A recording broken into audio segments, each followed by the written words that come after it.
बड़ा दावा किया है योगी सरकार की तरफ से कि ऑक्सीजन की कमी से किसी की भी जान नहीं गई। ये राज्य सरकार की तरफ से कहा गया है। कांग्रेस की तरफ से ऑक्सीजन की कमी से मौत की जानकारी मांगी गई थी। इस पर विधानसभा सत्र में राज्य स्वास्थ्य मंत्री जय प्रताप सिंह की तरफ से ये जानकारी दी गई कि कोरोना की दूसरी लहर में ऑक्सीजन की कमी के चलते किसी भी व्यक्ति ने जान नहीं गंवाई। बिल्कुल, मोहम्मद अली इस वक्त हमारे साथ जुड़ रहे हैं, हमारे संवाददाता तमाम जानकारी आप तक पहुंचाने की कोशिश करेंगे। अली, बहुत बहुत शुक्रिया गुड मॉर्निंग प्रोग्राम में हमारे साथ आने के लिए। अली, क्या जानकारी आपके पास भी है, क्योंकि आंकड़ा सरकार की तरफ से दिया गया है, जब सरकार ये कह रही है कि ऑक्सीजन की वजह से किसी की भी मौत नहीं हुई है, क्या वाकई ऐसा हुआ था कि दूसरी लहर में तस्वीरें तो बखूबी हमने देखी थी, अस्पताल में जगह नहीं मिल रही थी और ऑक्सीजन की कमी से मौत हो रही थी, तो क्या वो तस्वीरें झूठ बोल रही थी या योगी सरकार सच बोल रही है?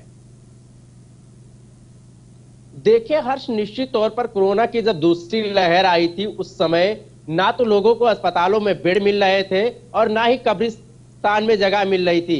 साथ ही अगर ऑक्सीजन की बात की जाए तो ऑक्सीजन के लिए लोग दिन भर और रात भर ऑक्सीजन प्लांट के बाहर लाइन लगाते थे, जिसके बाद उन्हें बामुश्किल से ऑक्सीजन मिल रही थी। तमाम ऐसे अस्पताल थे जिन्होंने साफ तौर पर अस्पताल के बाहर ही नोटिस चस्पा किया था कि उनके पास ऑक्सीजन खत्म हो गई है।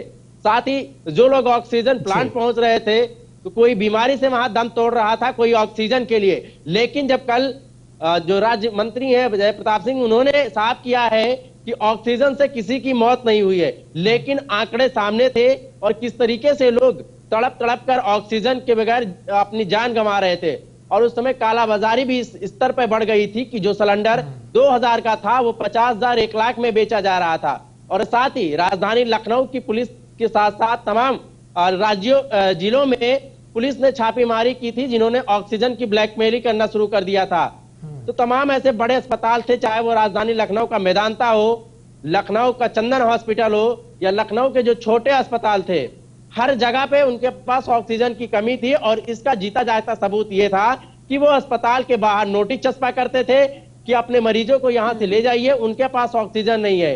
अब ये 2022 का चुनाव नजदीक है और उससे पहले जिस तरीके से बीजेपी सरकार कह रही है कि पूरे कोरोना काल में ऑक्सीजन से किसी की मौत नहीं हुई है, तो वहीं दूसरी तरफ विपक्ष यानी कि कांग्रेस ने भी इसका जवाब मांगा था कि कितने लोगों की ऑक्सीजन से मौत हुई है, लेकिन सरकार के पास कोई आंकड़ा नहीं था जिसका वो जवाब दे सके। लेकिन विधानसभा सत्र में उन्होंने ये जरूर कहा है कि अब तक ऑक्सीजन से किसी की मौत नहीं हुई है। अब बिल्कुल मोहम्मद, जिस तरीके से आप जानकारी भी दे रहे हैं कि जो तस्वीरें सामने आई उससे बिल्कुल उलट कहा जा रहा है। आखिर विधानसभा चुनाव नजदीक है, इसके मद्देनजर ये सब कहा जा रहा है। साफ है कि मौत उनकी तरफ से कहा जा रहा है कि लोगों की नहीं हुई, लेकिन जो बयान उनकी तरफ से आता है इंसानियत की शर्मसार करने वाला बयान है ये पूरी तरह से।